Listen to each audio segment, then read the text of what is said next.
past 2 weeks, or 1 week, I guess. Holy shit, Kevin! Wow! What?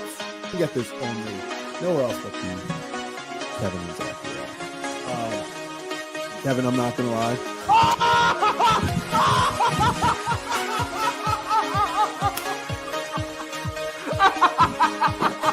Now we're not look at this.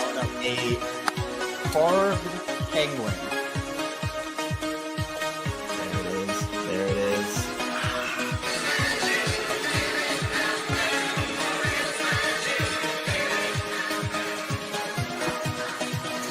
Oh no.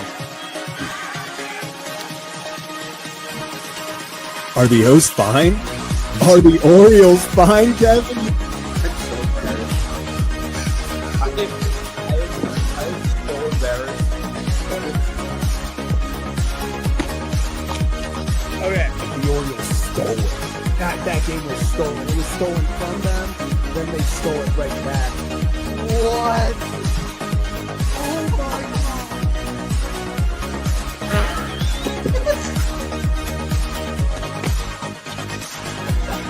Wait, what's going on? What is happening? What is going? Was it a diving play? He bobbled the ball. What is happening? Are they challenging it? No. Other wall. No.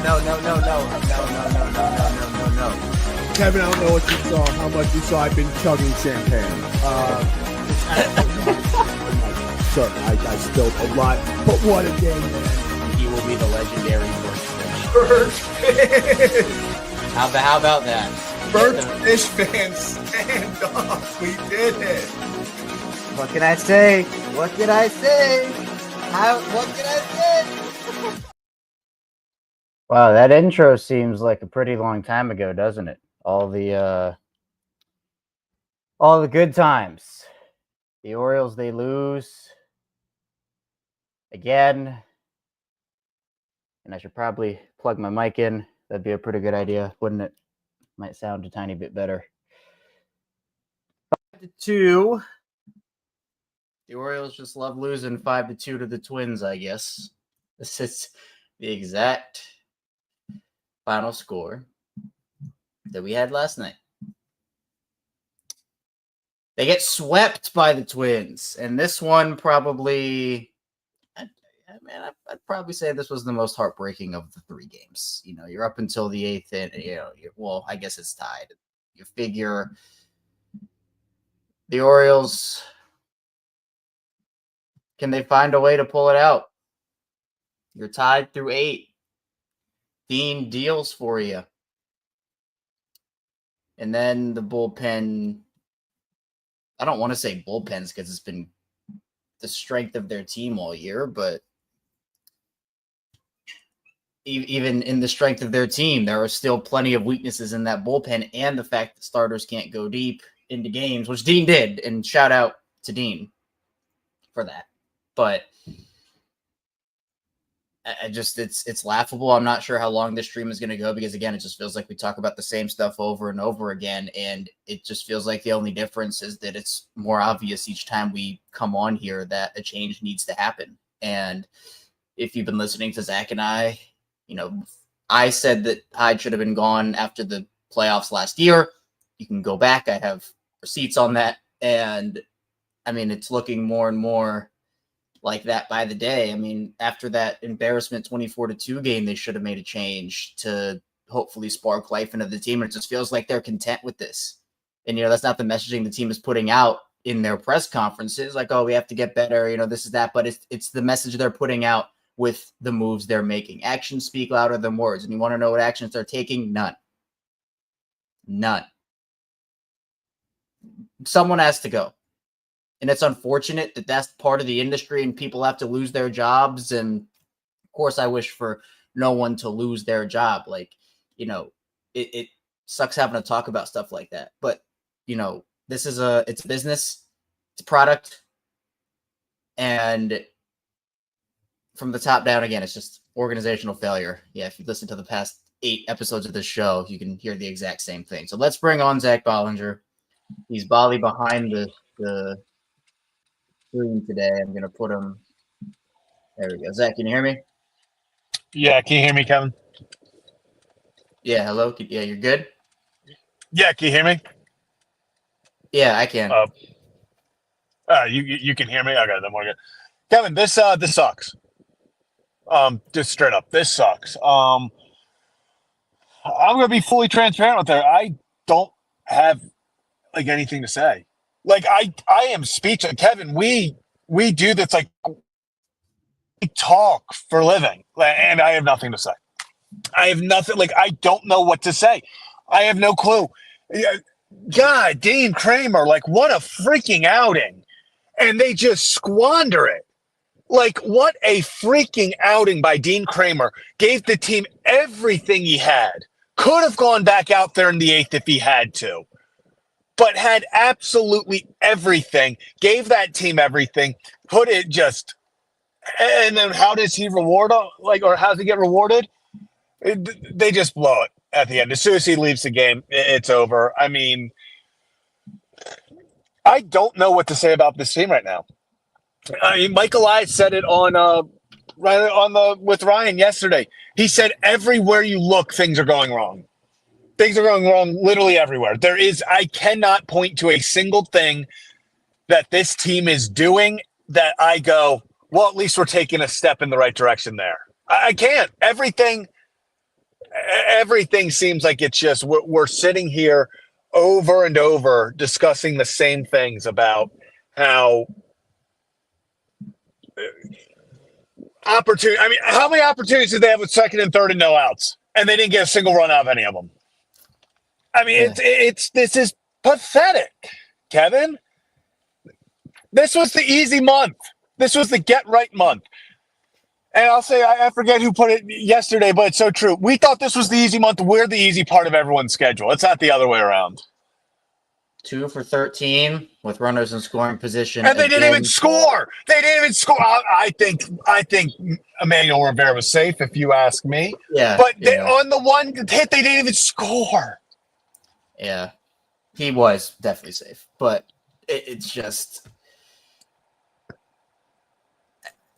What can you say? Like, we come on here and say the exact same thing every single day, and like it's so obvious to everyone that like something needs to happen. And like I get, like there are so many different ways you can look at this, and you can try to pull out every single excuse in the book, but we're past that. We're on, quite frankly, very far past that point. Injuries, I don't want to use that excuse because every team deals with injuries.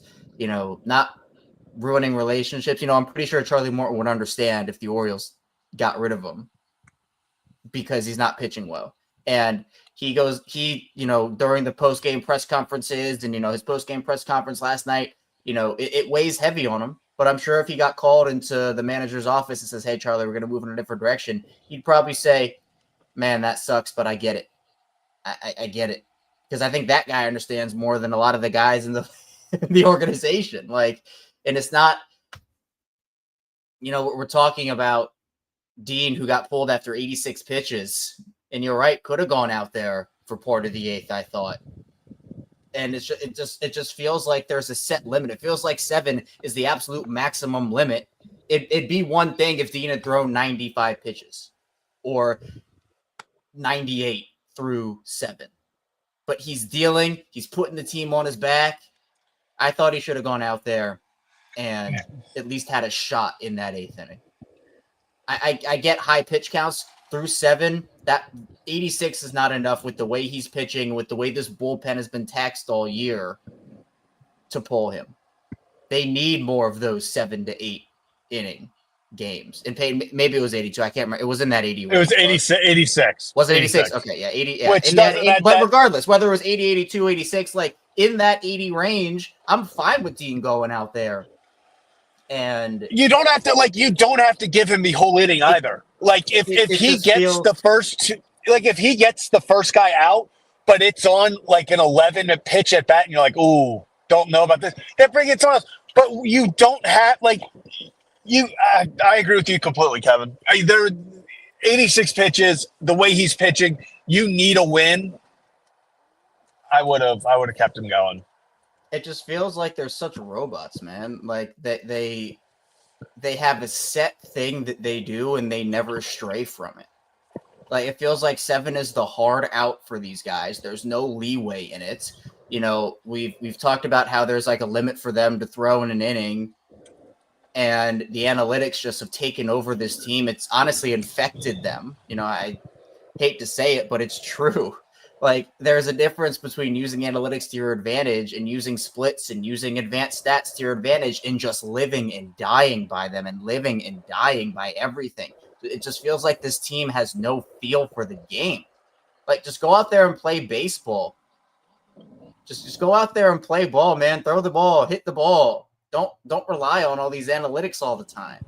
Like, use them in spots. Use them to your advantage. Don't live and die by them like this, because this is what we see. Just no feeling whatsoever. And I wholeheartedly disagree with a lot of what Brandon Hyde has done this season. We've talked about how we disagreed with what Mike Elias did in the offseason. And it's just, that's why I say from the top down, right? The GM makes the moves. That's the stuff the coach has to work with. The coach makes bad moves and the players have to deal with that. The players don't have any, belief, and that goes back to the coach. And then it just top down. Everything connects. Everything connects. And it's honestly extremely frustrating that this team has done nothing. There's been no message. We saw the Pirates move on today. We saw the Rangers move on a couple of days ago from coaches. And that's the type of message. And the Pirates, like, coming into this season, the Orioles had much higher expectations than the Pirates, by the way. And, much higher.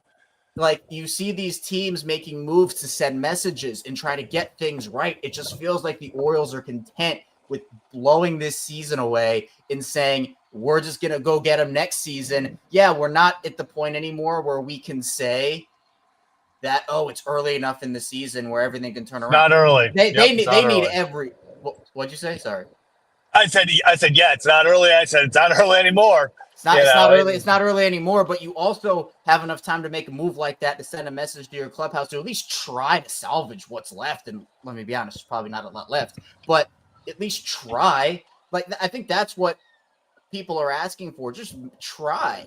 And it's not like there's a debate about what's going on right now. Oh, the Orioles are playing somewhat good baseball. They're playing the worst baseball in the MLB right now. And I'm including the Rockies and White Sox in that conversation.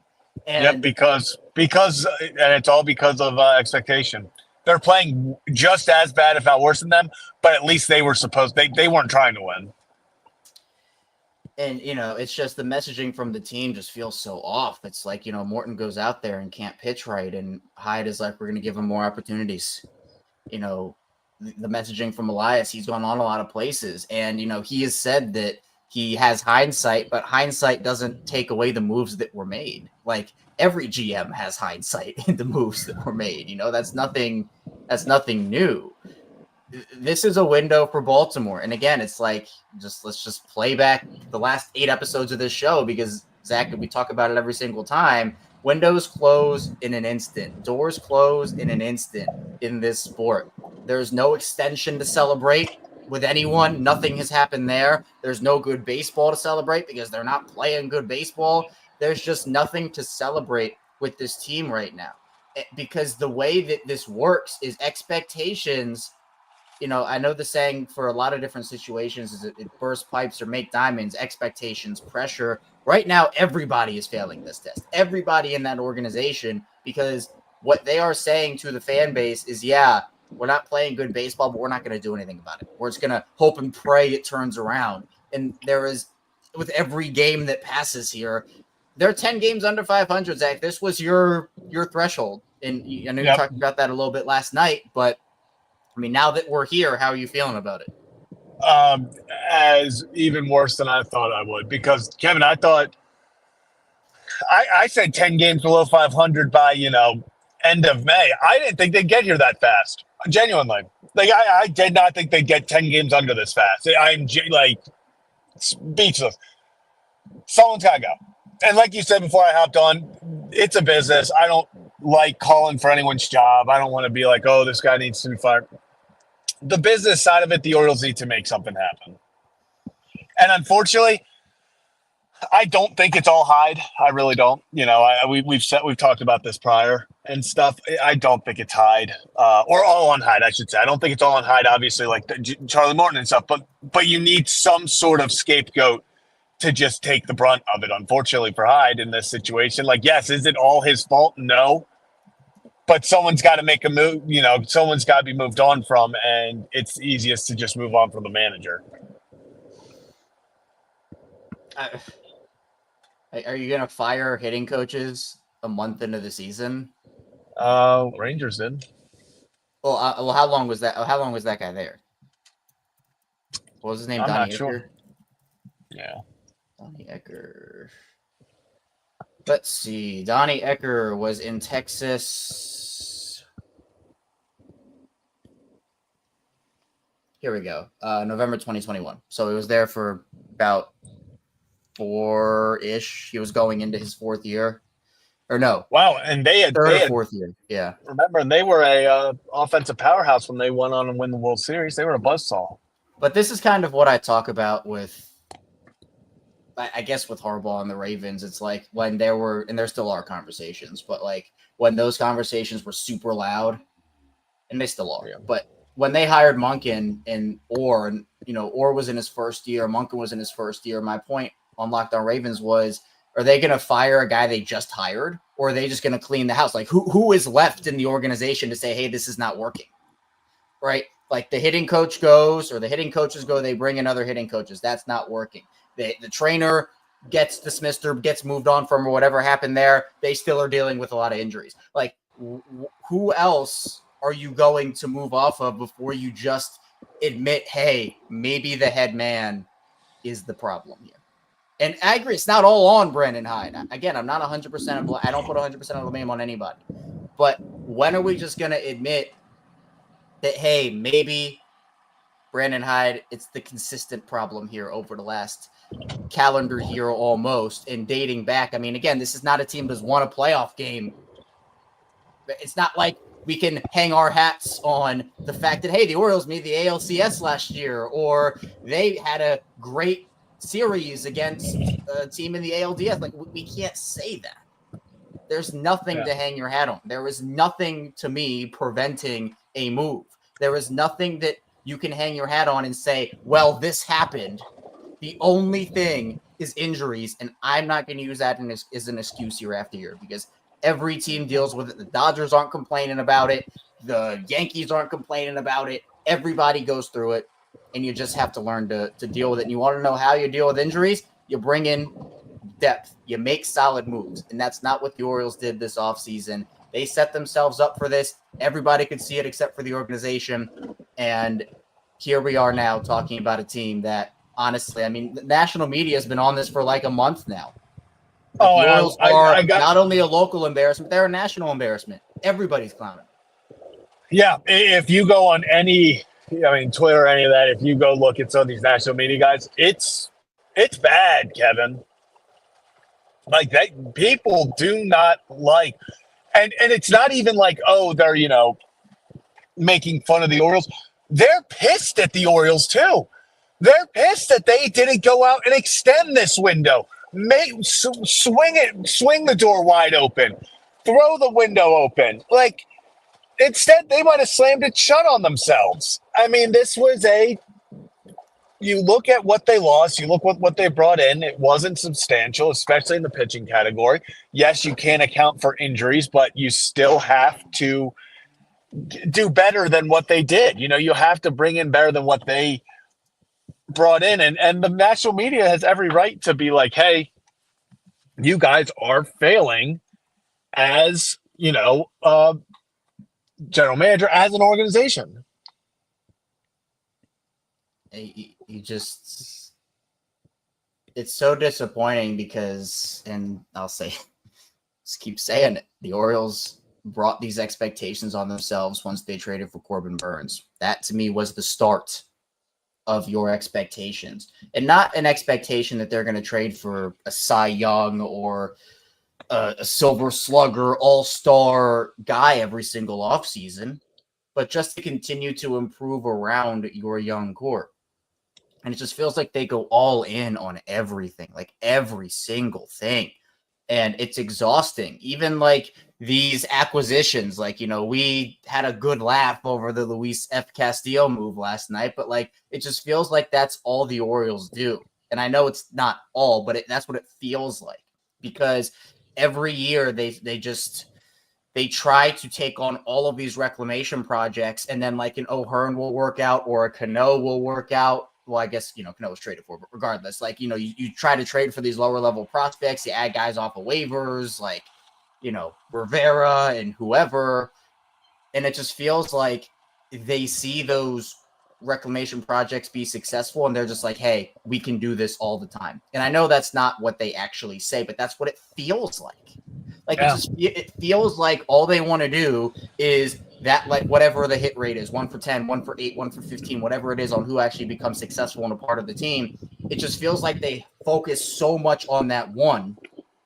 Like, for example, Trevor Rogers.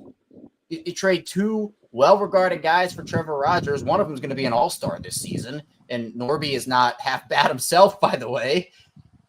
And the guy that you traded him for was a guy that needed to be a reclamation project, and the Orioles were saying, hey, we can fix him. We can get him back to that all-star form from a couple years ago. And it's been an absolute disaster. We say at the trade deadline last year, hey, a hitter should be brought in, but it should be someone probably with contact, someone that can get on base. And they bring in Eloy Jimenez out of and Austin Slater. Well, okay. All right. But you know what? You don't have the right to say his name after all the hate you gave him. No, I was saying that as hate. Oh, I was saying that those were the 2 moves. Well, then you know what? Then okay, you get a pass. But the point stands of, like, it just feels like they're obsessed with their beliefs, and there's no adjustments. There are no changes. And it felt like they had finally turned that page after they brought in Corbin. And it just feels like we're right back to, I mean, I don't even think that, when was the last time a start felt this bad? I mean, I don't even think the 100 loss teams felt this bad because there were no expectations. Oh, no, this was, this to me is the worst start I can, like, this is the worst feeling from a start I can remember because of the expectations. Yeah, and I didn't care what they started in 2016, 2017, 2018. I didn't care because there were no expectations. They were supposed to lose 100 games. But so here's what I said in 20. If this game was played, I was just talking to my dad about this. If this game was played in 2021, because we were talking about just how rough it is to cover a team that's playing this poorly, like, and how rough it had to be back then. Listen, if this game happened back then, you know what we would be sitting here talking about? We would be ecstatic about this game, about how Dean showed a great start. You're like, hey, Kobe Mayo got a hit. He looked a lot better. Jackson Holiday looked great.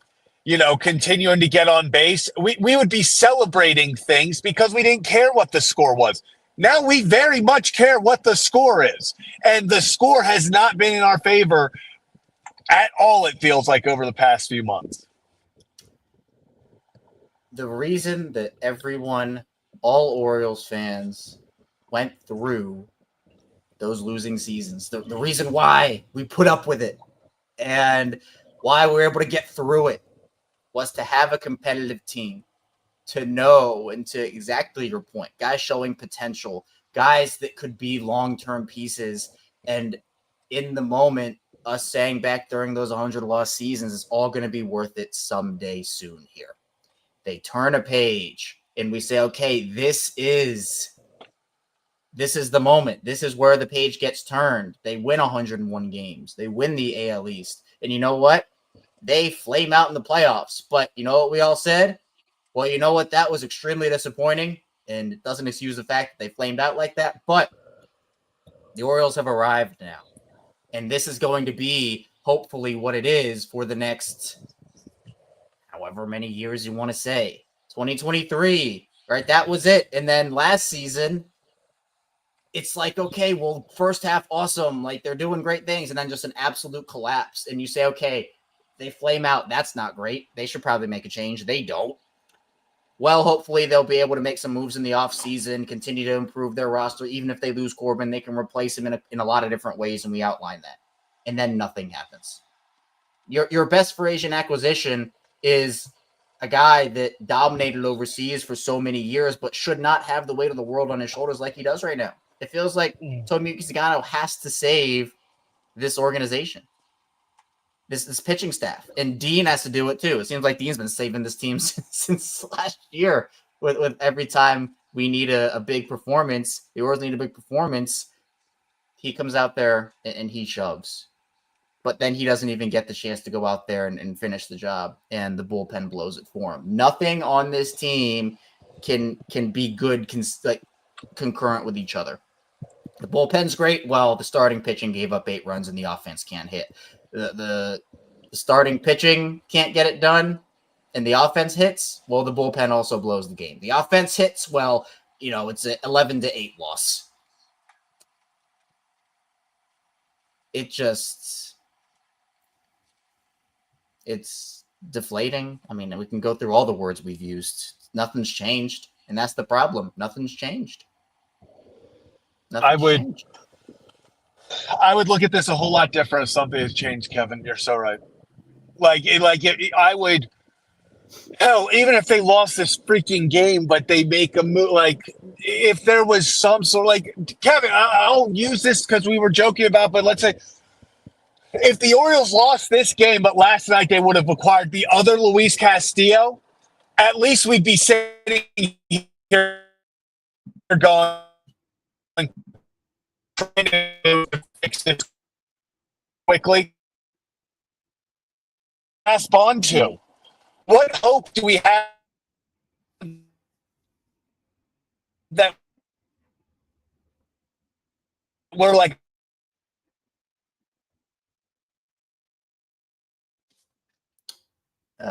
we're losing you. We're losing you. You still there? Man. Yeah, you know what? Slater, he has fallen apart just like the Orioles. He was getting passionate too. I wish we could have heard what he said, but he'll come back. He'll come back. And then you're looking. I mean, I just want to make this point, and then we'll get to Collins in a couple minutes here.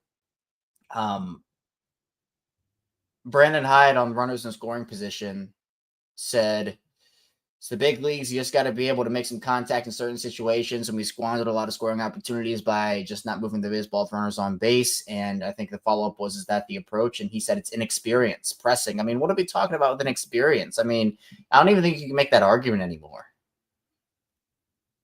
I don't think you can make that argument anymore. Who are you making that argument for? Zach, you bet? Yeah, can you hear me? Yeah, you Yeah, you guys are falling apart just like the Orioles were, as Slater said. Yeah. I mean, yeah, but Kevin, what did you hear my stuff about Luis Castillo and all that? No. Oh, okay. We didn't. Pretty much what I said is if the Orioles last night acquired actual Luis Castillo, I don't want to say actual because the other guy is actually Luis Castillo too, but that Luis Castillo, Luis A. Castillo, M. Castillo, whatever it is, there would be a totally different feeling because you could sit there and you could solidly look at something, you could grab something and say, they're trying to turn this around. They are going to do something. They are going out there and doing whatever they can right now to get pitching, to do whatever. If we would have lost, but last night they get Luis Castillo, at least we're sitting here talking about how much this sucks, but at least we're sitting here going, okay, well, Castillo gets back in, Eflin gets in the rotation. Like, we are sitting there talking about some sort of hope. I have not seen, hell, even if they moved on from the hitting coaches, from something, at least you're looking there going, well, at least they're giving us some sort of, telling us that they're going to try, that they're going to go do stuff. But they haven't. At least they would be trying something. And even if you think the season is lost, and look, I'm telling you from me personally, it's not looking good. But even if you think the season is lost, them at least saying, hey, we're not giving up. We're going to try this. We're going to make sure that we're going through every possibility. It just doesn't feel like that. It just doesn't feel like they care. Like, truly, it does not feel like they care. And their messaging can be whatever it wants. And I'm not saying it's the players. I think the players do care. Yeah, I don't think this has anything to do. I think the players are deflated. How could you not be deflated right now? I mean, everything around you is going wrong. But the messaging is not from the players, but from Brandon Hyde and from the decision makers and Michael Elias. It just feels like they're totally content with riding this out, and it's going to come back and bite them because it feels like they can just rely on their youth and be like, oh, hey, well, we're going to be competitive for the next however many years. It's okay if there's a bad year here and there. And my response to that is, no, it's not, because windows close. And who's the youth on the team is actually going to be here in 2 years? We don't know. No one's been signed. So who's going to actually be on the team in 2 years? I can't give you that answer because no one has been signed. We can't even talk about any guys who are going to be here long-term because there's none of them. Nobody's going to be here long-term right now. So it feels like it's a team in flux. Feels like it's a team with no identity. Feels like it's a team that just they're content with losing. Yeah, it feels like there's no urgency to turn it around. That's for sure. Yeah. So yeah. Now, Kevin, I just got back.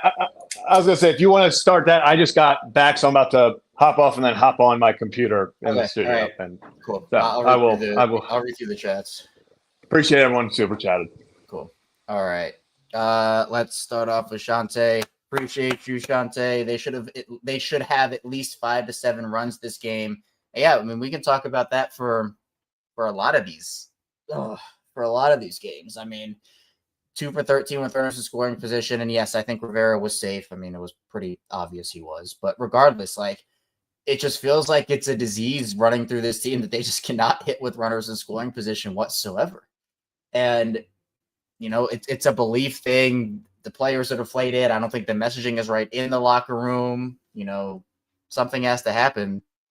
But the fact that the offense has these guys on it and they're so bad, one, I think it's not indicative of their talent, but 2, is this just who they are? Whichever side of that argument you're on, I think it has a little bit to do with both. But, something has to be better than what it is right now. It has to be. And it feels like the Orioles, and look, if they make a move in the next day, week, whatever, then hey, you know what? They're trying. But the messaging right now is that they are content with where things are right now. And it's not about the words they're saying. It's about the actions that they are not taking. Walter, $10. Appreciate you. There is an American-born Pope. I wish it was Pope Elias and Bishop Hyde, so both had to step down from the Orioles organization. Oh, man, Walter. You know what? There are a lot of different ways that this could go for the Orioles. I don't know if Elias gets.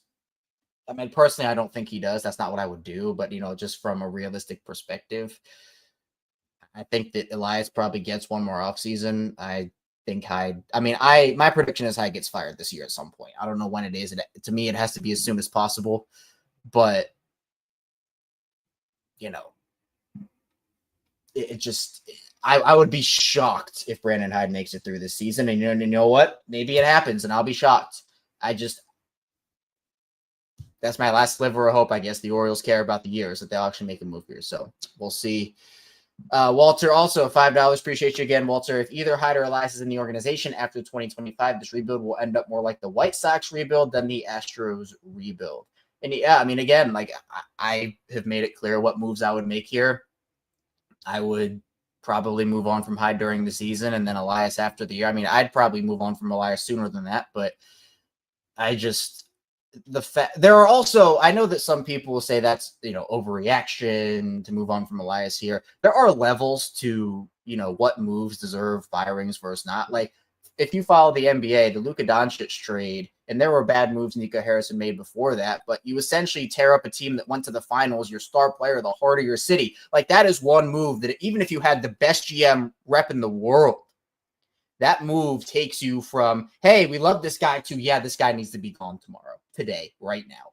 There are levels to it. And I just think with everything staring you in the face, if you're Baltimore this offseason and doing what Mike Elias did, I can't defend it. I can't defend it. So I don't know what it's going to look like, but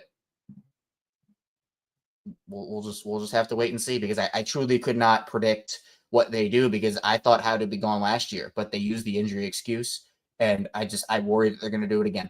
And they kind of have. I mean, May 2nd, Mike Elias said that he has confidence in Brandon Hyde turning this team around. So I'm not really sure what their timeline is, if we're being honest. William Smith, appreciate you. Bye-bye Hyde and hitting coach Elias equals hot seat. We'll see. I don't know if they would fire Hyde and like everybody. I think that's certainly an avenue they should explore if they decide to do that. But I mean, the seats have to be hotter than hot. They have to be white hot right now, scalding. I mean, how can they not be? If they're not, there is a serious problem. Let's bring on Zach for the rest of these, and then we'll get to call-ins. Oh, there you are. Look at that. Yeah.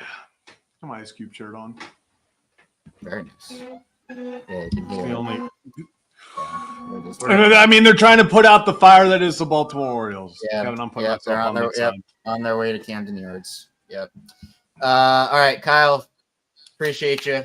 Kyle, it was on pace for 58 and 103. Offense is worse than pitching, which is honestly the most disgusting part, if we're being honest. Because, Zach, we said that we all kind of predicted the pitching was going to be a weakness. We understood. But the offense being this bad with runners in scoring position, situational hitting, et cetera, maybe during the offseason we could have predicted that the runners in scoring position would still be bad, but just to be so flat out awful. And Kevin, no. There is being bad with runners in scoring position, and then there is we get second and third, no outs multiple times, and not once did I feel confident they were getting in. They aren't bad with runners in scoring position. They are the worst in baseball with runners in scoring position, and it's not necessarily close. I mean, this is unbelievable. And it's not even like, here's the thing, Kevin. I don't care about the, they're 2 for 13 today with, runners in scoring position. You didn't need hits. It's second and third, no outs. Give me 2 fly balls to right field and you get 2 runs. Give me 2 balls to the ground balls to the second baseman and you get 2 runs. But what do? They strike out. They pop up. They're missing hangers. They're getting underneath everything. It's not good baseball, Kevin. It's tough. Like, it's hard to watch because even when you have second and third, no outs, you don't feel like you're going to score. Yeah. I mean, it feels like last year where they would get bases loaded, no outs, and they would come away with no runs, maybe 1 on a good day. And it was just that consistently. And it just feels like that every single game. Like, it has felt that way since last season, and nothing has changed. So, Shante, again, appreciate you. This team is disgusting and not in a good way. Yeah, I wish we were talking about Felix pitches being disgusting, and that's what we're talking about, disgusting. But it is. It's a disgrace. It's an embarrassment, especially after all this fan base went through for so many years to get to a point where the team was competitive, and this is the result. You had one great 101 win season where you flame out. You had a great first half last year, and then you flame out in the second half in the playoffs, and now they're just flaming out for the whole season. So it just has gotten progressively worse every single season over the last 3 years, and I guess 2 years, and it's frustrating. I mean, the word I keep coming back to. New Pope, same old Orioles. Yeah, did you see Walter's comment? No. About there's an American-born Pope. It's just Pope Elias and Bishop Highsmith had to step down. That gave people a good laugh in the chat. My friend texted me right after because the Orioles started 1 for 1 with runners in scoring position, and he was like, Orioles batting 1,000 with runners in scoring position with a new Pope. It was like only thing that they needed. We go obviously 2 for 13. He replies to his own message and goes, not even God can save the Orioles offense. Yeah, I'm not sure if there's anything that can save the Orioles offense. And then we have Cicero. I hope I said that right. Apologies if I didn't, but appreciate you. Can we trade for a top pitching prospect? I don't know if I trust them. I don't, Kevin, I'll go here. I don't know if I would rather get a known commodity at this point because I don't know if they're going to develop the guy. At this point, I'm very much give me the the guy that's proven it, because as much as I would love to have a controllable guy for a long time, trading for one, I don't trust this team's development to get a top pitching prospect and it go well. That's why I loved the whole mindset of build the, draft the bats, build that and then pay for the arms, whether that's in free agency or, trade, And, we can't get a proven, but, you got Burns. I think I'd rather go after those guys, the Sandy Alcantara's at the deadline, stuff like that, than a pitching prospect. I mean, the only way that I'd go pitching prospect is if they genuinely are in the mindset of this season is a wash. We're done with this. And you get a offer to a top end pitching prospect that is on the cusp of being in the show, if that makes sense. Like if he's in AAA and it's like, hey, the majority of his development is done and he just needs to kind of tweak a few things here and there, get more reps and stuff, then I'm in for it. But if it's a guy in low A that, rising up rankings, I don't know if I'm necessarily hyped for the Orioles to go after him. Also, I wanted to shoot. Where did someone? Oh, well, actually, it's fine enough. It's our next Kyle, appreciate this. Yeah, Orioles going after Mitch Keller has been a report. I would like it. I think he's a bona fide number 2. I'm not going to say he's going to be a number 1 or anything on this team, but I think he's in that a little bit. He can be that slight tier above Eflin. I think he's a tier above Eflin. He's not an ace. He's not, anything like that. He's shown capabilities of it. Don't get me wrong, but I would say he's a bona fide number 2. What would you give up for him? Yeah.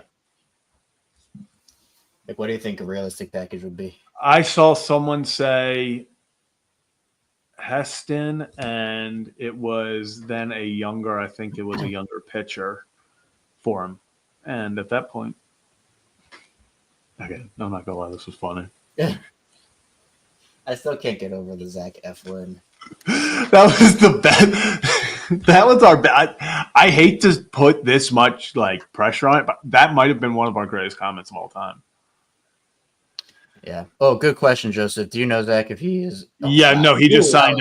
That was Kevin. We're gonna try that again. Is he? I want to see because he just signed a 5-year. Yeah, he just signed a 5-year deal. Okay. So this would be. Let me see. It's gonna cost a little more. But yes, because now this 5-year deal was.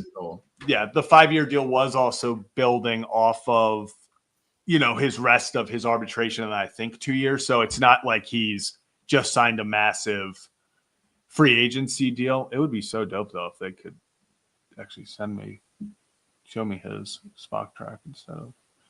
Yeah, he's under contract through 2028.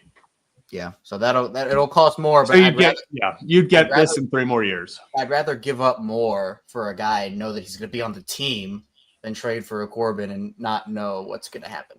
So, I mean, you just get somebody on this team long term. There's nobody on this team long term right now. So, and I see Kyle again. Appreciate you. Nobody in this lineup deserves to be untouchable. Appreciate you. Yeah, I mean, I probably would assume they're not going to trade Gunnar or Jackson or, even Adley, despite I know some people's opinions on him have very much soured. But other than that, I guess Westy, right? But he's not technically. Can I tell you something? Adley Rutschman's biggest downfall was Bobby Witt Jr. was selected with the 2nd pick. I'm going to be so honest with you. Adley Rutschman, I think people will be like, it was such a mistake drafting Adley over Bobby Witt Jr. Do people not understand that, it was, I get the whole hindsight 2020, but this is sitting there and going, well, this quarterback sucked because Lamar Jackson went 31. There was the consensus number 1 pick. Everyone was like, oh, the Orioles are picking Adley. There were a few people who before the season thought, I was a Bobby Witt Jr. guy before the season. You combine what Adley did. Adley Rutschman was walked in the College World Series with the bases loaded because they thought that was easier than pitching to him, just giving up a run. People forget how good this guy was and how good he was his first few years here. He's been a disappointment the past year. Don't get me wrong. But I hate the whole, that was a horrible draft pick. Hindsight's 2020. If you could go back right now, you'd pick Bobby Witt Jr. every time. But in the moment, Adley Rutschman was seen as a can't-miss catching prospect that you plug in the next – he's the next Buster Posey. You get 12 years of just incredible play. We can look back and, critique it and stuff, but I hate when people are like, his biggest mistake wasn't taking Bobby Witt Jr. At the time, Adley was the clear choice. And we got Gunnar the next pick, and we got Gunnar in the second. So, I can't. Although stop.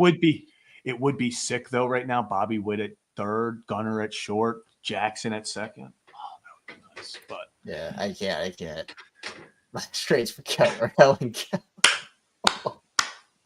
Walter's been quick with those. Walter's been having it. Yeah. Golfer saying, should we just tank for a good draft pick now? What do you think? I mean, they're already doing it. I mean, if they just keep playing the way they are, we don't have to talk about tanking because they're going to get a good draft pick anyway. I guess what you mean, I guess what you mean, Golfer, by tanking is should they trade their vets and load up on prospects, and I guess that's a conversation. I mean, if they're going to continue to throw Brandon Hyde out there and play like this, then yeah, they should get what they can because it feels like, I mean, if you were Ryan O'Hearn, Zach, would you want to come back to this team or would you want to go somewhere that has more stability? This organization is falling apart right before our eyes. It's not just the on-field product, is that it feels like there's just so much dysfunction. And there can be reports about it not being dysfunctional. Locker room is good. There's no way that these losses aren't affecting anybody in any way whatsoever. And you can tell by the way the players are playing. So, talking about tanking, they're already tanking, they're already doing it. If they just keep playing the way they are, they have to worry about tanking because they're going to get a good draft pick anyway. But it's unfortunate. Take on Keller's contract, Mountie, Beavers, and Bright. Zach, what do you think about that? From a deep, so appreciate you. You like that one? Where do I have to start packing their bags? What? In a heartbeat. Give me the number right now. I'll accept it for them. I'll buy everyone's Ubers to the airport. Man, and what actually sucks about that is Dylan Beavers is a damn good player. Yeah, Dylan Beavers. Good. Unfortunately, Dylan Beavers. I love Ryan Mountcastle. I understand he's struggling. He is a Gold Glove-esque defender. I still believe that his bat can carry a team at times. But Dylan Beavers would be at this point, I think, the star of that return. For sure. And then Kyle, appreciate you. Adley fall-off needs to be studied. It's sad. Just dating back to last season, it's been pretty rough to watch. And I know he's gotten unlucky this year in a lot of ways, but maybe we have to convince Adley every day's opening day. Because he's the greatest opening day here of all time. He's bats literally 876 with 6 home runs. He's the greatest opening day hitter of all time. If we can find a way to convince Adley to think every day is opening day. I don't know what type of hypnosis they have to. We're talking analytics. Get some hypnosises in there. Hypnostics. Is that it? Is hypnostics? Yeah. What hypnosis? Hypnosisises in there. Yeah, make up word. Something. Let's go. Man. Well, we're making up players, Luis F. Castillo, so we might as well make up words. We're just adding middle names to people, and it's different players now, Kev. God, crazy. And then Matt, appreciate you for the 20. Oh, Matt. Appreciate you, Matt. No one expects them to spend like New York or LA, but even with the ownership, O's as an organization seem fundamentally unwilling to spend the money and give out types of contracts necessary to win. Do you have any insights as to why? And this is where, Matt, I think it's interesting because the messaging. I mean, it's been made pretty clear, at least that the messaging has been clear from the organization that, Rubenstein has given Elias the green light, say, hey, go do your thing, trusting him with the baseball stuff. So I don't know, Matt, it's a very interesting conversation because what is truly the messaging? If what that is true, then Elias needs to be spending the money and not carelessly doing it, because we've seen that happen.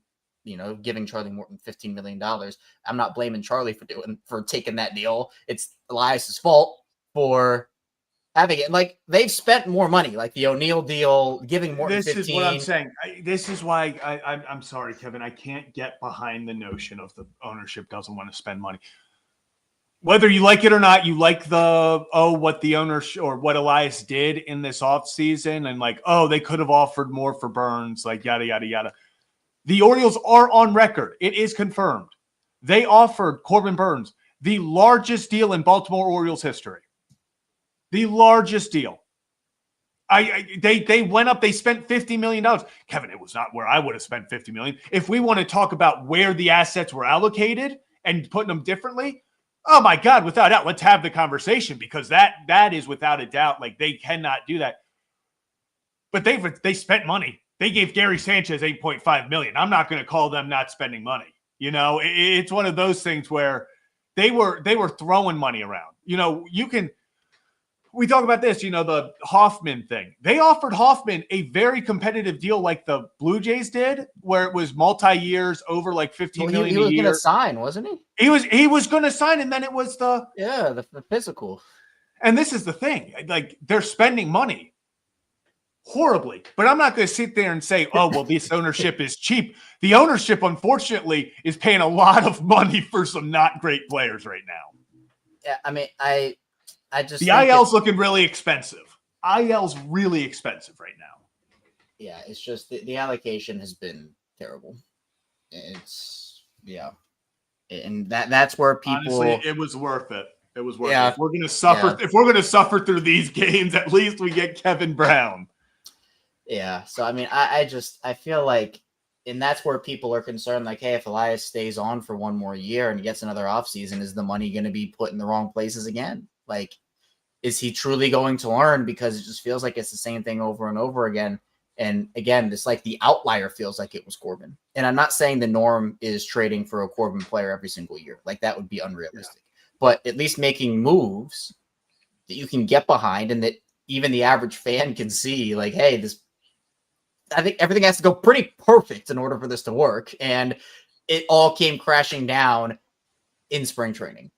Because Grayson goes down and then everything else goes around. I do just gotta say this was an incredible interaction right here in the chat where Jason said they paid trash cans and Cube goes, well, Elias is from the Astros. Man. Oh man. Oh man. Crazy. Oh. You want to do definitely shorter call-ins today. Do you want to? Yeah, definitely shorter. Sorry, guys. For a few minutes. So can you start the call-ins? Yes. I'll come back in like 5 minutes. Okay. Yep, you do that. So call-in link is live right now. I'm going to be taking over because it's the Zach Bollinger show right now. Hit that like and subscribe button if you're new to the channel. Listen, I'm not even doing the whole promo anymore of, hey, we go live after every single Orioles win or loss, any of that. No, we're not doing that. We are your home for therapy. Come get your free therapy after every single Orioles game. Vent, get it all out. That's our new motto. It's no longer go live after every Orioles game. It's therapy after every Orioles game. So please join us. If you enjoy the therapy, hit that like and subscribe button. But the show goes on. They say we go live after every single Orioles loss, every single game. Oh, yeah. Orioles therapy, baby. Feel it happen. Orioles therapy. Let's head on, though. Let's head into our call-ins. Let's head on to Arkansas. We got Joe. Damn, it seems like good to see you again, at least. I was going to say, at least I get to see you. You know, good to see you again, Joe. Yeah, it feels like I'm in the same place I was when I talked to you earlier, but I'm not. Different store. I'm happy. They all run together though. But good Lord. You know, they do. I turned the game on because I saw on my phone it was 2-2 in the eighth, and I'm like, ooh, this is exciting. And then next thing I know, I mean, I'm running out of positive words to say. It's yeah, hard. I am too. I am too, for sure. But I'm not gonna jump on the toxic negativity bandwagon. That's just not how I roll. Yeah, I mean, hey, Joe, I mean, I think it's one of those things where I think everyone fans differently, and I'm totally with you. It's hard for me to be, especially watching I know this is hard for people to believe. I go into every game hoping the Orioles win. Like, I go in with the mindset of the Orioles are going to win this game. I want them, I hate them losing. I will never be like, oh, I'm glad they're losing so we can get – I will always be like, I want them to win. We need them to win. But, yeah, I agree. It is tough right now. On a positive note, no more Benadryl needed. It's finally healed. No more itchy. It's sporadic, but the poison ivy is making its way out of my body, so that's a positive. And it's sunny outside. It's the little wins, Joe. It's sunny. At least it looks nice in Arkansas. It's sunny, and I like the beard on. I mean, it's looking good. The lumberjack look. It's looking good, Joe. It's looking good. Just looking forward to a good weekend, man. Mother's Day weekend. That's all we got. That's all we have to look forward to, Joe. Take care of the moms in your life. Mm-hmm. Yes, Joe. Great. Take care of the moms in your life. Happy Mother's Day to Nancy. Make sure you don't forget her, Zach. I'll be getting her something. Don't you worry, Joe. But appreciate you calling in as well. Maybe you can get Joe, they're coming. They're coming. Don't you worry. They are coming. I know everyone's waiting for them. They're coming. They're on the way. I have confirmation they're on the way. And I will be just, if you, Joe, I'll make sure I'll save one for you for when you make your way to Baltimore. But I'll be at the Orioles game. I might just carry around extra hats. If you want one, come find me. You can be Rubenstein, man. I mean, might as well. It worked for the first half of the year last year, and maybe people would probably appreciate this hat more than an Orioles hat right now. They probably would. I mean, free merch is free merch, man. Everybody likes it. I love it. Yeah. Joe, appreciate you calling in, my friend. Yeah, I went 3 for 3 today. I got you guys earlier. Got Brooks. I'm a busy man, though, but I big. So. It's like Michael Elias yesterday, going on a quick media tour. Yeah. We still got a ton to do today, so. Well, you get to it, Joe. You have a great one. I'm going to try. Go Hogs. Go Hogs, baby. Appreciate you, Joe. Yeah, this is, and shout out moms. And Jason, my mom's present will be to keep her away from the TV so she can't watch the Orioles game. It's not a bad one. It's not a bad one, and Jason, appreciate it. I had to bring something out to try to change the vibe today. It didn't work. Let's go to our next call. We got Ray back there. Oh, Ray. Zach. I mean, what do we even say at this point? Look, Brandon Hyde deserves to be a manager just for not the Orioles right now. I like that. He's not a bad manager. I have a lot of fondness for him. Mm-hmm. But we are not the Yankees. We are not the Dodgers. Windows close. It's time. Yeah. You can't waste seasons. And we talk about the offense, which is, by the way, I don't care what the numbers say, is worse than the pitching. Every time the pitching has stepped up this year, we have needed to scratch and claw just to be in the game. It's ridiculous. I'm tired of it. And if you want to jump this offense, fire because everyone came out and defended him. Okay, that's great. You're 10 games under 500. He's more of a friend right now than he is, your manager. A boss, a leader. Mm-hmm. Yeah, and I agree. And I mean, I think I've seen, with your offense comment, I think I saw a stat after the game where in the Orioles' last 11 road games, they have not scored over 3 runs. I forgot I had the rally cap one. I was wondering if you were just here for vibes, but Ray, I was buying it. I was ready. I was honestly, it kind of got me fired up. It kind of got me ready. I was like, you know what? No. I did enough jokes last night with poking fun of John Carroll. My buddy watches you guys and gave me crap for that today. My friend texted me after you said that and said that was the funniest thing he had heard all that. That was absolutely hysterical. I went to Bel Air High School, so we were the public school, private school going at it. But incredible. No, but yeah. But what else is on your mind? Let me ask you this. Yeah. This drives me crazy. Derek Shelton gets fired today, right? Yeah. You're going to tell me the Pirates really had any expectations? You're going to tell me that they thought their season was going to go any different than what it has? Their best player is 39 years old. Mm-hmm. What are we doing?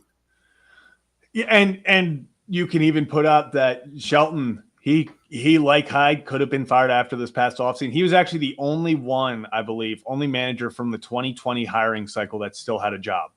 Yep. So every single manager from that cycle has been fired since. And Brandon Hyde was hired, in 2019? Or going into the 2019 season. Yep. So obviously he's even further along. I like how you put it, though. Brandon Hyde deserves to be a manager in Major League Baseball. You cannot question where he took the rebuild into the success he deserves. I don't put this all on him. Unfortunately, because of the guys he was given on his roster right now and the way that the young guys are not producing, they need a spark. They need a switch up. That's really the toughest part of this is it all Hyde's fault? No, it's not all Hyde's fault. Hyde doesn't go up there and strike out every time with guys on third base in less than 2 outs. He's not the one popping up center fastballs when we just need to put a ball in the outfield. But something needs to change. Something needs just a vibe switch. And unfortunately, in every organization, when something goes wrong, there will be a scapegoat. There has to be someone that takes the fall because it's the initial. We're going to fire Hyde. We're going to do whatever to try to see if that works. And if not, we got to clear house. So that initial scapegoat before potentially clearing house, because if you fire Hyde and then next year's just as disappointing, you got to go a different direction. But I agree. Hyde deserves to be a manager. It's not that he's a bad manager. It's that right now this team just needs a different message. They need a shot to the solar plexus because call me crazy. I'm very delusioned right now. I don't think this team – I think they're better than their record. I mean, I really do. They can't hit like this forever. But, Zach, I don't know if you feel the same way. This is the weakest American League in my lifetime. There is nobody in the American League that terrifies me. Last year, the Yankees were scary because Soto was there. It wasn't Aaron Judge and friends. Cleveland doesn't really scare me. That's what's so frustrating is if the Orioles put together a week where they would go 8-1, something like that, this season is not fully over, but something needs to change. You can't keep going down this path saying it's going to be fine. And I will tell you, the fact that we've lost 5 games in a row since Hyde got a vote of confidence from Elias, I would not be stunned to wake up tomorrow and Hyde's not the manager. I wouldn't be. I don't know about tomorrow, but I will say I'm very much on the sense of if they go winless on this road trip, I think it's a possibility. I think we could have a new manager when we see ourselves back in Baltimore. I don't want Elias fired. I know that sounds crazy, but in our lifetime, I don't know how old you are, Zach. You're probably around my age. Yeah. I'm 25, so I'm 20. I just turned 24. Yeah. So we haven't drafted well. At least Elias can say, hey, we've drafted homegrown guys. Outside of Markakis and Machado, who left anyway, before Elias, who did we really have that was homegrown? Yeah, it was trades. It was, your Adam. Obviously, you got Machado, but besides that other, the Adam Joneses, those were trades. You acquired guys. Grayson Rodriguez was a Duquette pick, but obviously hasn't been able to stay healthy. I agree. I think right now, I don't see them. My biggest thing is I just don't see them moving on from both right now. They're going to always give the GM a little bit more leeway than anything. Yeah. And I just think, and I know what the numbers say, but how many times have we seen Sagano go out there and pitch a gem and we just don't show up? Last night, I'm not going to tell you Morton was 2019 Charlie Morton, but other than one pitch, I didn't think Morton pitched bad. No, he didn't. And I would have put Morton back out for the 5th. I mean, at least squeeze something out of him. That was my base thing. I agree. I thought yesterday, just at that point, I get he's given up just 3 runs. He wants to stay in the game. I would have just been like, screw it, dude. You got to go 5. But, Ray, appreciate you calling in as always, my friend. And Yep. okay, hopefully we'll catch you next time. We'll catch you next time after hopefully a win. Hopefully a win. I keep saying it one time it's going to happen, Ray. We'll get lucky at some point. We'll I'd rather get be lucky lucky than good. At this point, if we can get lucky 10 straight times, I'll take it. Get back to 500 with luck. I don't care. But appreciate you as always, Ray. Yep. Peace. Awesome. And then Kevin came back and then left again. So I'm just going to keep going down the line. We got Mikey next. Mikey, how we doing? What's going on, Zach? Okay, let's start off with the good stuff because I got things to say today. First off, your threads are always on fleek, my guy. The Ice Cube shirt I donated last summer when you had the Tupac shirt on. Come on.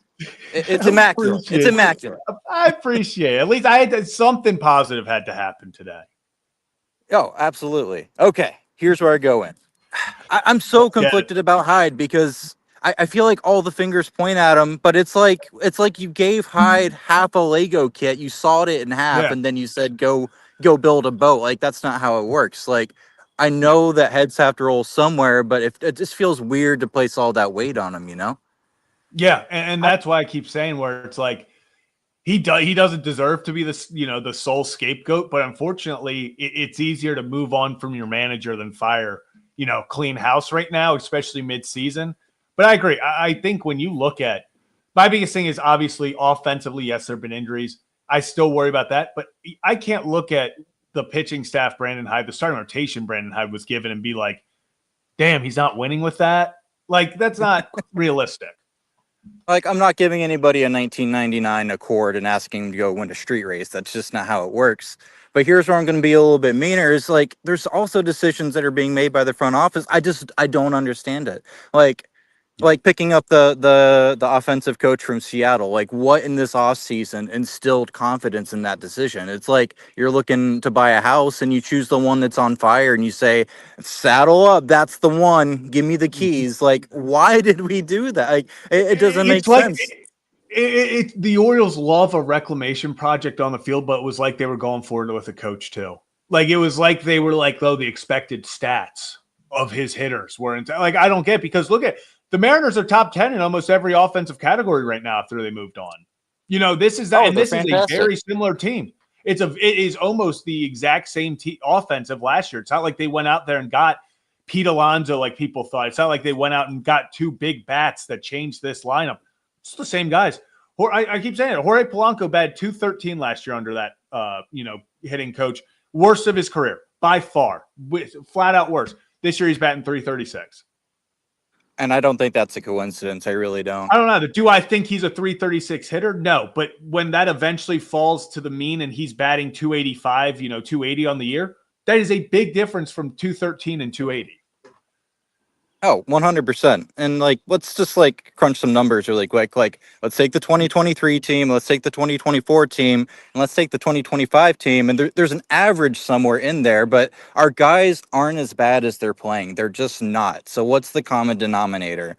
Someone, something, somewhere is not working with this group of young guys, and they're impressionable, and I get depressed watching them because it pans over to the dugout and they look like they're about to cry half the time. Like, did you see Gunnar today? Like, I don't want that for them, That's where I'm like, that is why almost I'm like, hey, you just got to unfortunately just fire Hyde and get a new voice in there, because at least then it'd be like, okay, you're trying to get something going.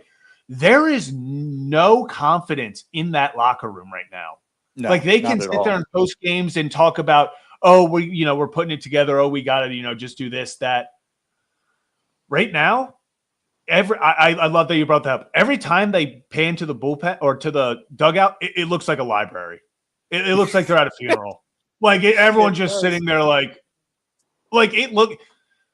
they look the exact same way I looked when Mark Andrews dropped that 2-point conversion. Every time. Too soon. I'm just staring straight like that.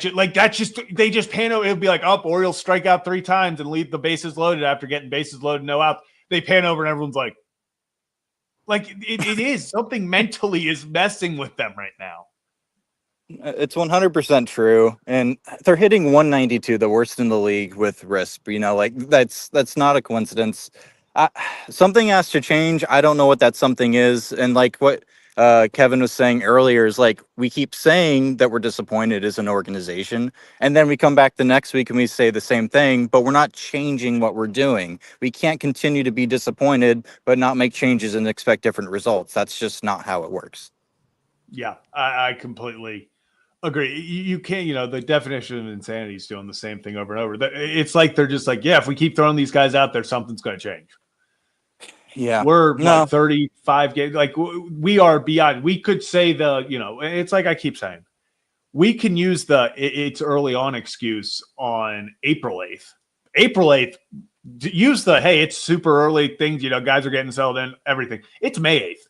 You should not be 10 games. If you're a competitive team, the worst you should be on May 8th if you have World Series aspirations is a few games under 500, and people will give you it's a weird, start to the year. Everyone's getting their footing, whatever. 10 games is, oh, shit happened. Oh, this is not good. Yeah, absolutely. Okay. Well, thanks for letting me come on here and get my therapy session out. So thank you, boys. Take it easy. Also appreciate you, Mikey, as always.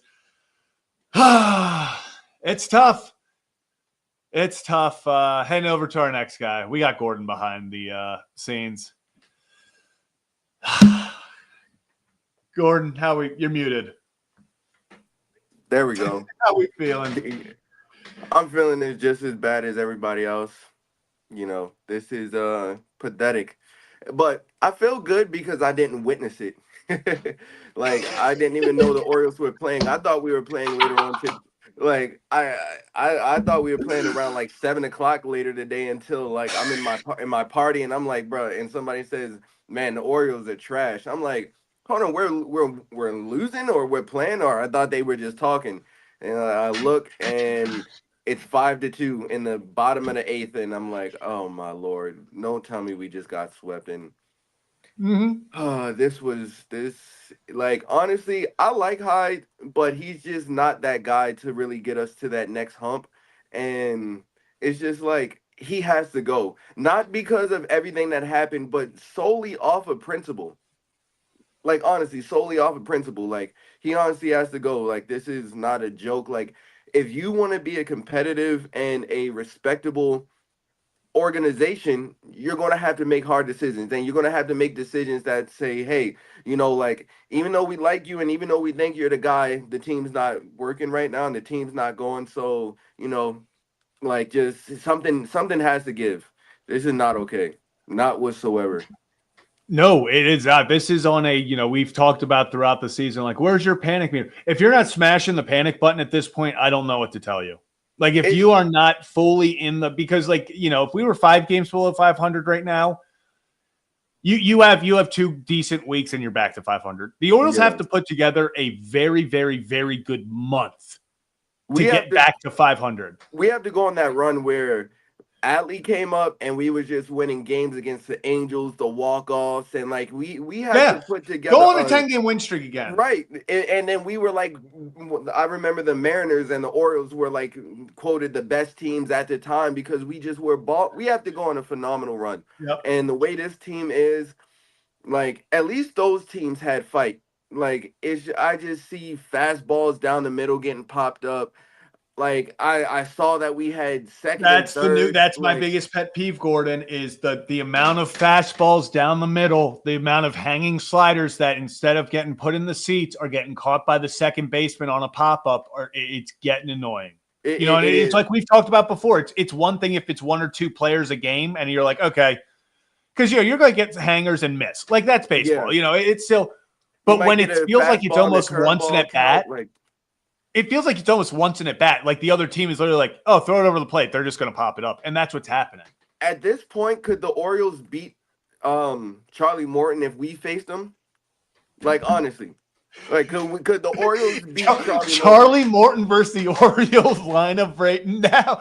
It's like the super movable force versus the not wanting to move object.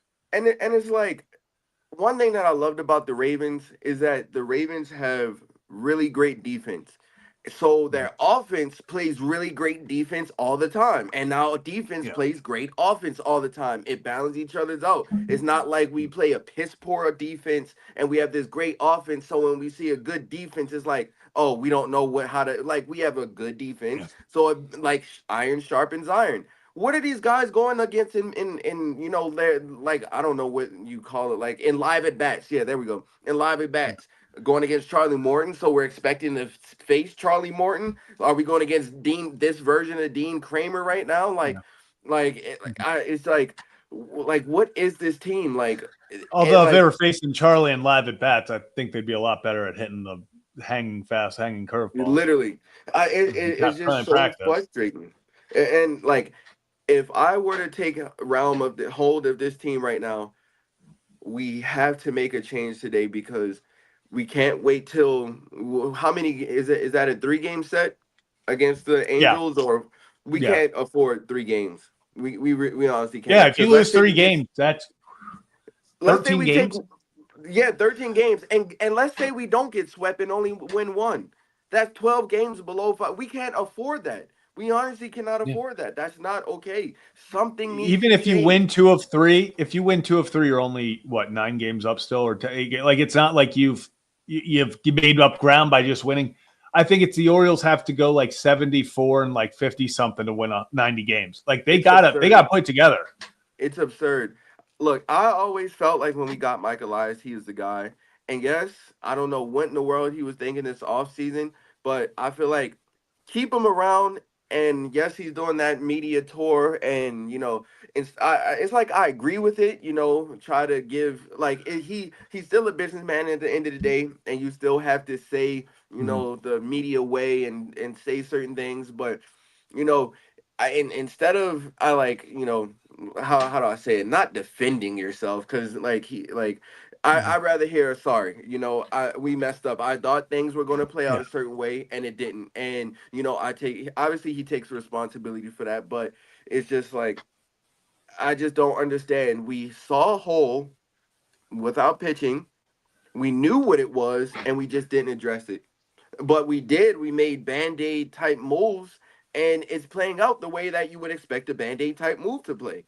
And it's like, what do? We can't talk about what we should have done in the offseason because everybody knows what we should have done in the offseason. It's what can we do? What is today? What is today?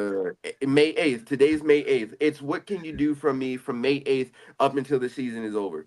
Can we salvage some trades? Can we salvage this offense that we have? Can we salvage the pitching rotation? And granted, we can use the excuse that, hey, we're getting these people back, but when they were here, they weren't producing. Like, we can't really say Cowser because he was 4th game into the season, it seems like, and got injured. We don't really know about him. We know that Westberg, he was balling first week, and then went into a slump. It's like it's not like it's just something that we say, hey, we can get a couple guys back and then we'll be back, but it's not as simple as that, And then it's not. It's like not.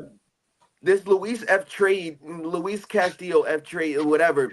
It kind of was a slap in the face. Like, not even like it did. And I know people think that like Elias and them were doing it intentionally. They weren't doing it intentionally, but it's a slap in the face because of who it. Like, it's like, seriously, like this is what we're doing. Like, out of all these pitchers that we could have got for cash considerations, you at least give this team some type of hope right now. And it just is like, it just kind of just a culmination of how this season is. And it just is kind of just like, man, the Orioles the Orioles were supposed to be expected to be World Series contenders.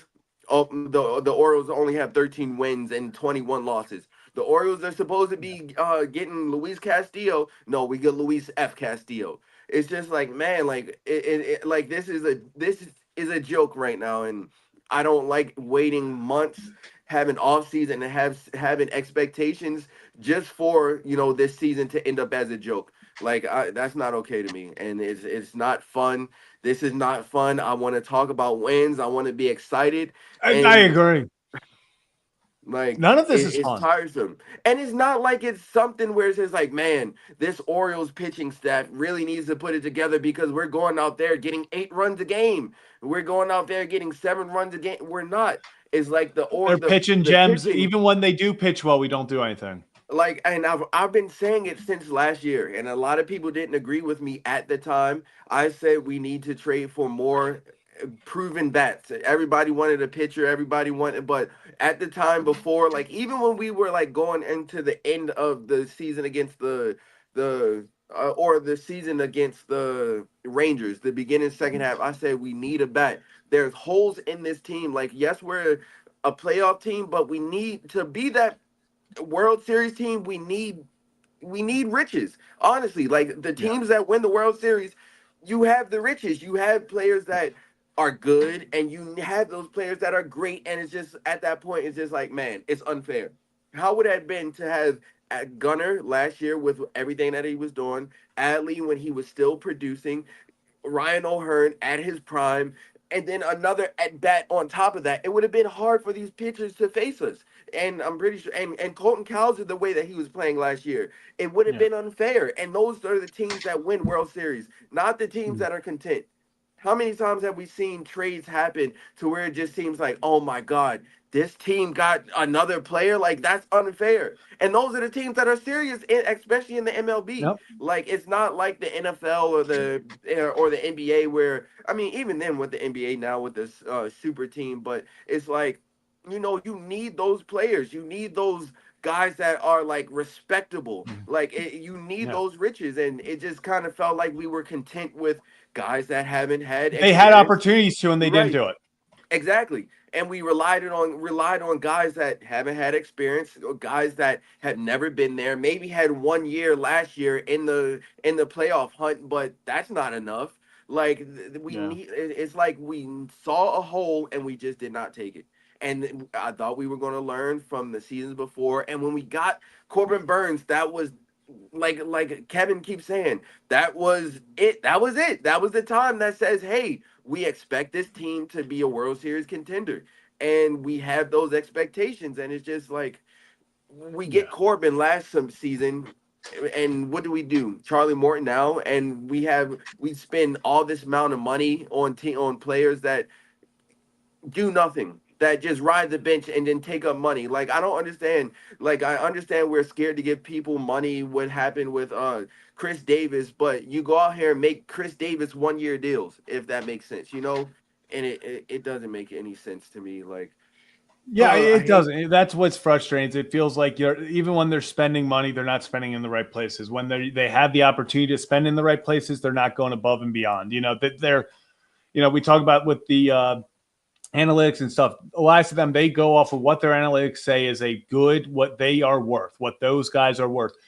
You got to overpay for these stars. You got to give Fried 8 years. Max Fried probably is going to be good for 5-6 years. He's not going to be good for the full 8, but you give him the full 8 because you're going to get him for 6 good years. Like, exactly. And that's the difference. It's what separates them. And the way that the league is nowadays, you can work contracts and make them work in your favor for 2 years, maybe player option with these players or whatever. Like, player options are the new thing. Like, there are players who like get 10-year deals with player option after every year or team option after 3 years. Literally. Like, there are ways to go. Like, if you really, and that's the thing that frustrates me, because if you really want it, you would do it. If I really feel in my heart, if we really wanted Corbin, we would have got Corbin. And it would have been no ifs, ands, or buts about it. If we wanted Corbin, we would have thrown the book and the years at Corbin and somehow made it work where it still was friendly for this team. We could have got these players and we just didn't. And that's the part that's just like, it would have been frustrating in a way where it's just like, hey, we didn't get these players, and we're 3 games under 500. It's like we didn't get these players, and we're literally almost the laughing stock of the league. We're like, how many games now under 500? Like, 10. Like, I mean, it's 11 now, right? Or is it 10? No, it just hit 10, I believe. Okay, so 10 games under 500, and it's just like, man, we didn't make the trades, we didn't make the offers, and here this is what we live with. And I know we can't go back in the past and change it. So it's just like, what do we do today? Yeah, Like I agree. what It what is. do we That's what do it's all today? about right now. Exactly. It is. What do we do today? And we haven't seen it. But Gordon, appreciate you calling in as always, my friend. Yes, I love these One of these days, we're going to get to sessions. talk about something good. One of I these know days.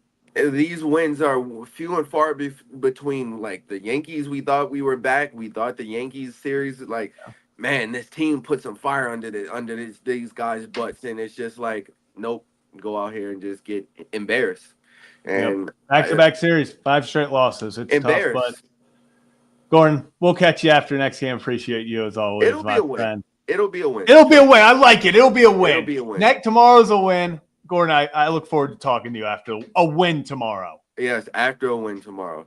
Awesome. Appreciate you, my guy. Yes. Awesome. Now I got to bring on my favorite caller, Kevin Ostreicher. It would be nice if you unmuted Yeah, yourself. I'm back. Took a little longer than I thought, but I'm back. Oh, yeah, you're good. We got Laura next.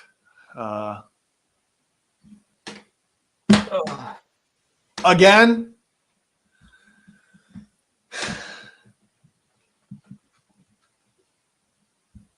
I think you're muted, Laura. Oh, Laura, we're not getting I think you're muted.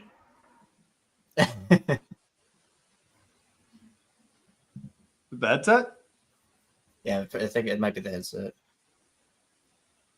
Here, Laura, try to go in and go out and come back in, and we'll get you right back on. Yeah.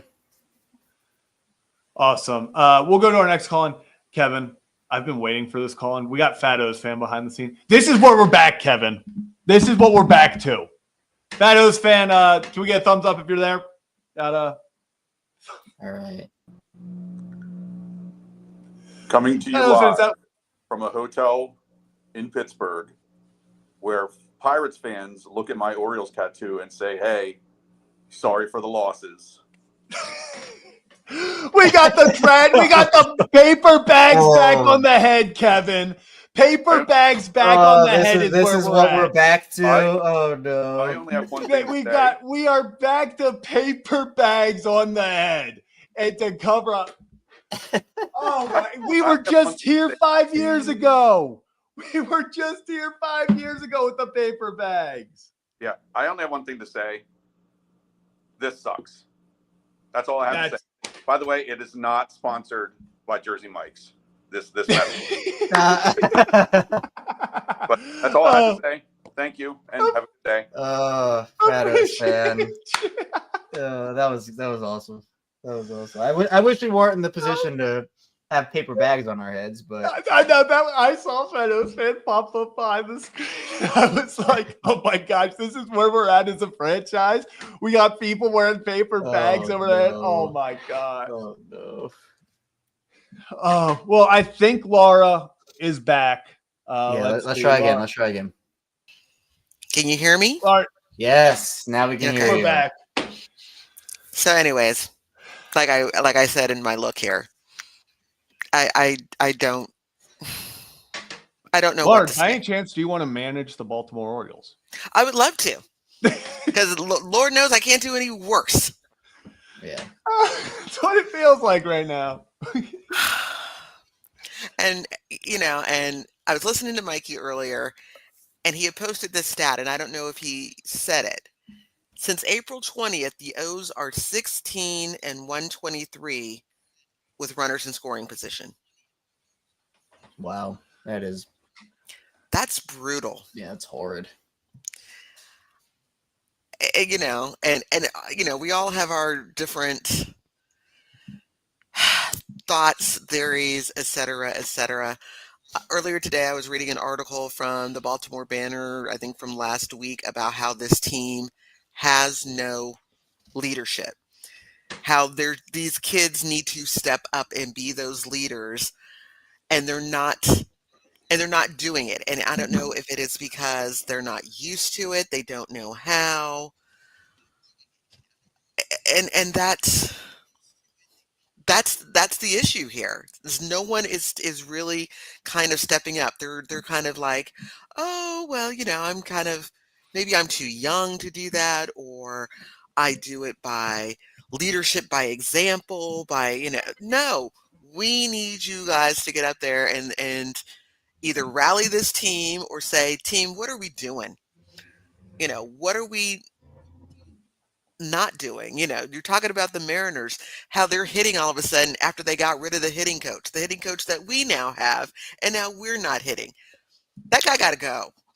And I've said that for the last month. He's got to go because obviously he is not getting these guys to hit in these situations, to swing at the right things, they're taking too many strikes. We can't blame it on the umps all the time. I mean, yes, the umps are a factor and everything else, but how much is you're not hitting? You're not taking the balls that you should be taking. You're swinging at them. This team has very few walks.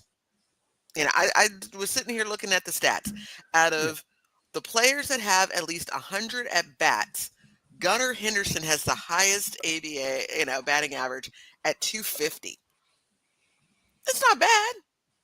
It's not great. Yeah. Hey, Laura, real quick. So I have actually, when you just said that, I brought up the Orioles total team walks this year. Do you want to know where they rank? Sock it to me, Zach. Third to last, with the only teams below them being the LA Angels and the Texas Rangers, who have already fired their hitting coach. So, and it's not like it's close. It is. LA has 81, Rangers have 87, Orioles have 97. And then, so that's the Orioles at 28 with 97. 21 has, there are a bunch of teams tied with 114. The leaders are the Seattle Mariners. Funny. 156. You have 150. There are teams that are almost doubling up the amount of walks that the Orioles have. Correct. And walks, again, are guys on base.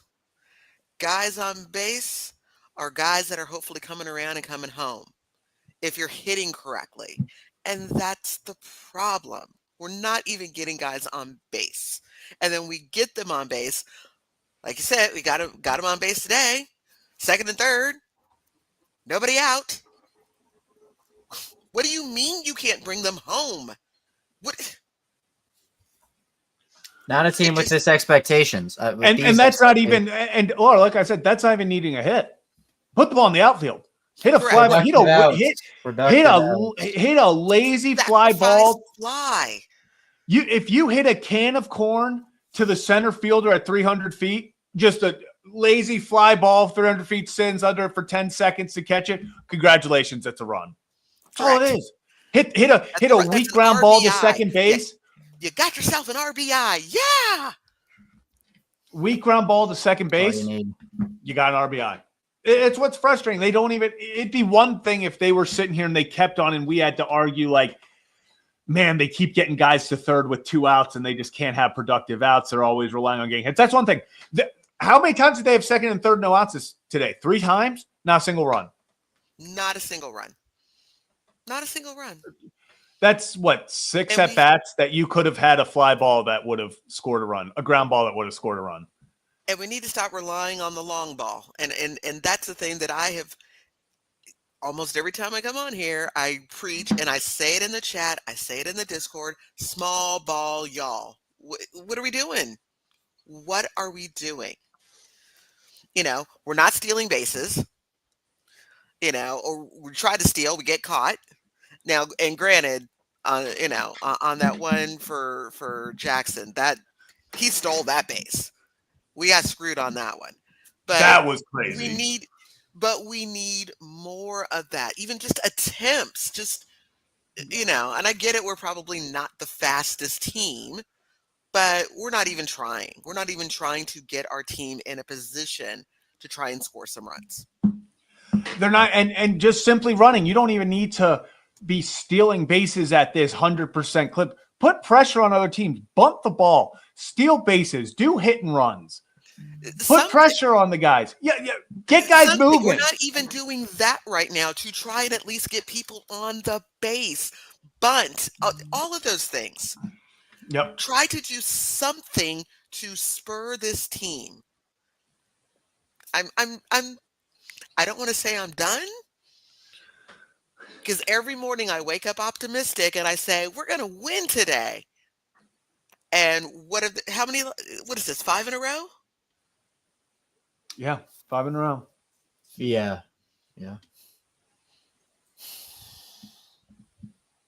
It's just What can you say? I could excuse 3 in a row. Those things happen. 4 in a row, 5 in a row. You see, 7 in a row got you fired. It got Derek Shelton fired. Maybe that's a magic number. Maybe Maybe it is. Maybe we lose these next 2 to the Angels, and maybe that's it. Maybe Hyde does not get on the plane back from California. Maybe they tell him to find his own way back to Baltimore. Maybe. I mean, maybe. At this point, something's got to happen if they're going to continue like this. Yeah. Just feels like they're giving up. And this was the easy month. Yeah. Yeah. I mean, if they can't get out of this month, back at 500 was the minimum, and now they're 10 games under, and we're already almost 10 days into the month. I mean, there's not a lot of light, the tunnel. At least it doesn't feel like it right now. So, well, I just don't know what the answer is, guys, and I wish I did. Yeah. But I'm still gonna. I sit here and say this. Oh, I'm done. Blah blah blah. No, I'm not. I'm gonna come back tomorrow, and I'm gonna be rooting for my team, and hopefully tomorrow. That's what we all are. And that's what I think people don't always understand. I don't care if this team, and maybe this is a fault of mine, where I will live and die with every pitch. When they throw that first pitch, I'm going to be locked in. I'm locked in, ready for a win. Tommy, yeah.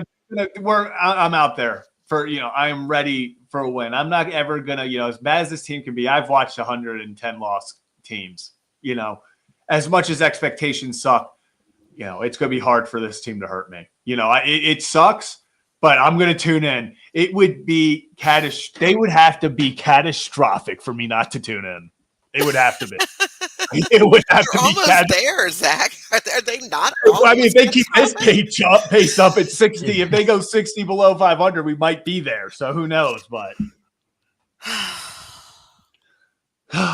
Laura, appreciate you. Appreciate you as always, Laura.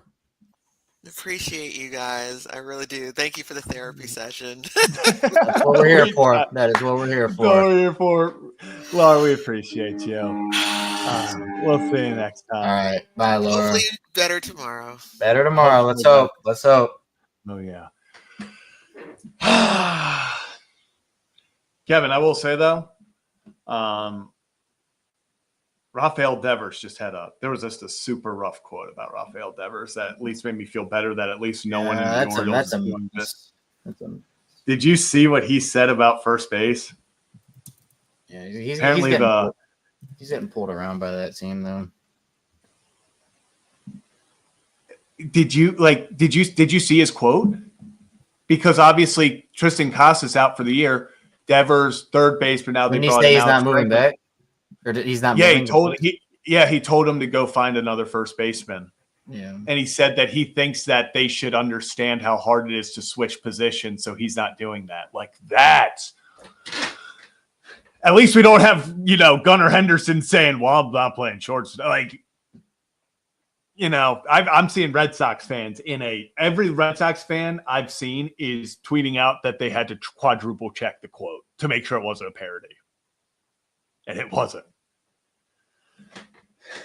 Damn. But Kevin, I'm glad we went shorter today, like we said.